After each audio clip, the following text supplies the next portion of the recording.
एक बार जो मैंने कमिटमेंट कर दी उसके बाद तो मैं खुद की भी नहीं सुनता।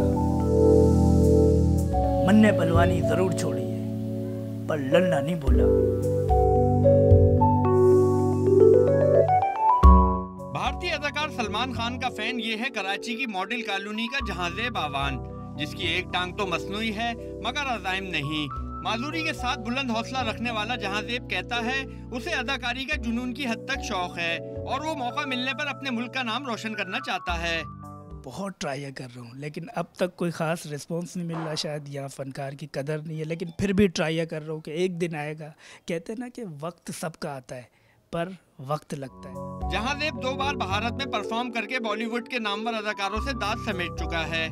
बहुत खुशी होती है आपकी तरक्की देखकर। आप बहुत ही मेहनती इंसान हो और अल्लाह मियां के करम से आप खूब तरक्कियां कर रहे हो, खूब मेहनत कर रहे हो यहाँ पर। मेरे ख्याल से जहांजेब आवान जो है वो एक मिसाल है हिम्मत और अपने हौसले से। जिस जगह तुम आज पहुंचे हो और जितना माशाल्लाह अच्छा काम आगे कर रहे हो, तो मुझे लगता है कि लोगों को एक बहुत हौसला अफजाई होगी। मेरा बहुत ढेर सारा प्यार तुम्हें। जहांजेब जहां माजूरों के लिए अज़्म हौसले की मिसाल है, वहीं हुकूमती शोबिज़ इंडस्ट्री की नज़्ज़े करम का मुंतज़िर भी है। कैमरामैन आरिफ मोइन के साथ आसिम खान, डॉन न्यूज़ कराची।